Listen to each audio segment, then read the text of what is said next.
క్రీస్తునందున్న ప్రియులకు ప్రేమతో వందనాలు తెలియజేయుచున్నాను. ఆగస్టు నెల 4వ తేదీ 2024. ఈరోజు దేవుడు మనకు చేస్తున్న వాగ్దానం ఏమిటనగా, కీర్తనల గ్రంథము 146వ కీర్తన 8వ చరణం. యెహోవా కృంగిన వారిని లేవనెత్తువాడు. ఆమెన్.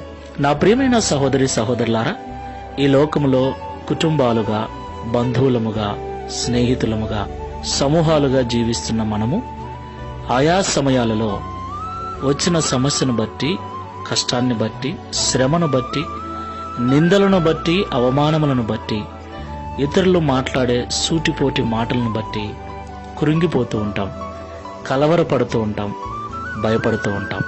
ఈ లోకంలో క్రైస్తవులకైతే మరెన్నో బాధలు, మరెన్నో కష్టాలు. ఈ లోకం మనల్ని కృంగదీస్తుంది. ఈ లోకం మనల్ని బాధిస్తుంది. ఈ లోకము పడిపోతే ఎగతాళి చేస్తుంది. అయితే మనం ఆరాధిస్తున్న దేవుడు పడిపోయిన వారిని లేవనెత్తేవాడు, కృంగిన వారిని బలపరిచే దేవుడు.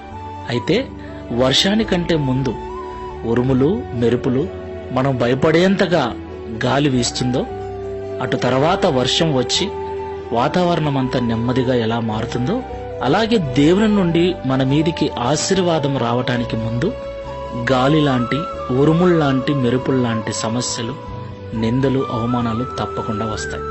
వాటికి భయపడకుండా మనము నిలబడగలిగితే, క్రీస్తులో స్థిరంగా ఉండగలిగితే, తర్వాత వర్షము వచ్చి వాతావరణం అంతా చల్లగా, నెమ్మదిగా మార్చినట్లు దేవుని నుండి ఆశీర్వాదం మన మీదకి వచ్చి మన జీవితాన్ని ప్రశాంతంగా, నెమ్మదిగా, ఆశ్చర్యం కలిగించే విధంగా దేవుడు మనల్ని ఆశీర్వదిస్తాడు. ప్రార్థన చేసుకుందాం. పరిశుద్ధుడా, ప్రేమ కలిగిన తండ్రి, మీకు స్తోత్రాలు. ఇంతవరకు మాతో మీరు మాట్లాడిన ప్రతి మాటను బట్టి వందనాలు స్వామి. మీరు కృంగిన వారిని లేవనెత్తువారని, బలహీనులను బలపరిచే దేవుడని, దుఃఖిస్తున్న వారికి సంతోషమునిచ్చేవాడవని మాతో మాట్లాడి ధైర్యపరిచినందుకు స్తోత్రాలు. అవునయ్యా, ఈ లోకము మమ్మల్ని బాధిస్తుంది, మమ్మల్ని చూసి ఎగతాళి చేస్తుంది. మా దీనహీన స్థితిని చూసి ఏమాత్రము కూడా సహాయము చేయక వారి మాటలతో మమ్మల్ని బాధిస్తుంది. అయితే నువ్వు ఎన్నడూ అలా చేయవు. మాతోనే ఉంటూ మమ్మల్ని నడిపించే దేవుడవై ఉన్నందుకు స్తోత్రాలు. ప్రియమైన తండ్రి, ఈ ప్రార్థనలో ఏకీవిస్తున్న వారిలో కృంగిన స్థితిలో ఉన్న వారిని లేవనెత్తండి.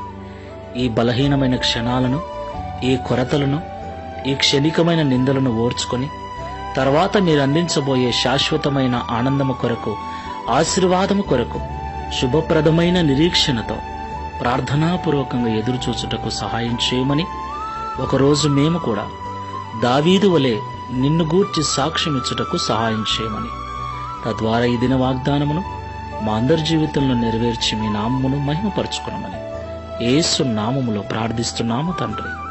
Amen. Praise the Lord. God bless you.